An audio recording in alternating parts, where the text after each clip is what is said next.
Hey, what's up everybody? Welcome to the Dry Brook Esopus Valley, a new fictional route we'll be working on for a little bit. If you've been following me for a while, you'll know that work began on this route earlier this year and it was meant to be a live stream only build, but I've since changed my mind and decided it would make a more interesting video series. So I wanted to take this first episode to outline what my inspiration for this build is and what my goals and intentions are. In this series, I plan to explore more advanced game mechanics as well as building higher detailed scenes. I'll probably refer to this as my ultra detailed series. Unlike my previous builds like the Dayton and Troy or the Pennsylvania and Berwind, we'll spend more time per square foot of mainline to make sure it's as detailed and as realistic as possible.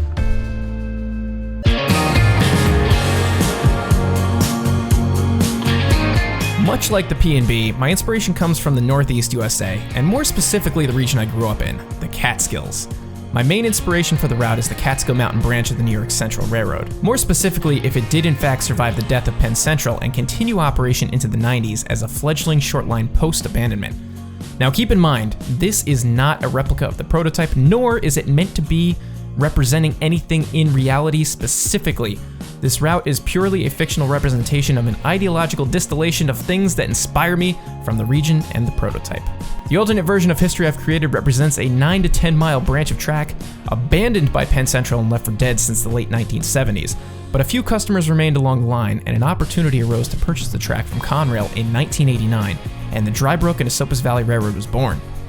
We might change the name to just the Esopus Valley Railroad, just as an aside. The interchange tracks connecting the branch to the main line had long since been assumed to be abandoned and were buried under a parking lot adjacent to a new apartment complex. The rails have since been dug up and exposed to a rail service into the interchange yard to continue once again, but many tracks still remain dormant. There are signs of the branch line's former glory all along the route. There's abandoned sidings, formal double track sections, and entire areas of track that have already been scrapped. There are sections of track that are still in need of rehabilitation, as nature has taken over much of the right-of-way over the years. In addition to the freight operation by the DBEV, a tourist operation also shares the rails just outside of town.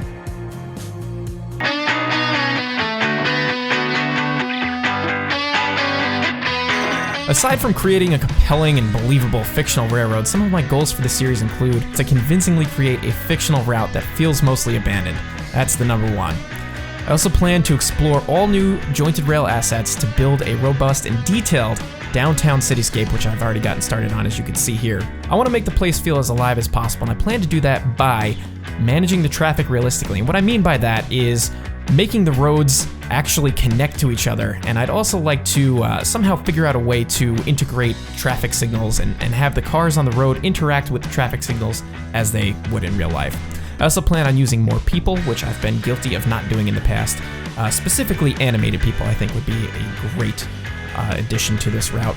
Lastly, I plan to reskin buildings, locomotives, and freight cars to fit the theme, but I still haven't settled on a paint scheme or a logo, so if you have any suggestions, feel free to leave a comment below and let me know your thoughts on that.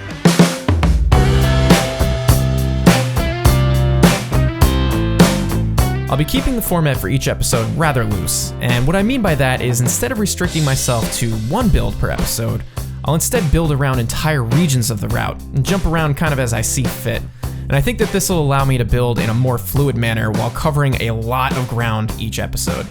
And I don't have a specific number of episodes I'm aiming for, but I'd like to have the route, completed by around the holidays if possible.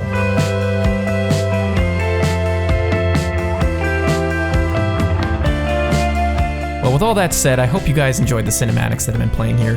In the next episode, we'll actually jump into doing some building, but I figured this would be a great introduction to the route, give you guys some background, and get you hyped up for the actual build process. So I hope you're just as excited as I am to actually get started on this, and I'll see you guys next time.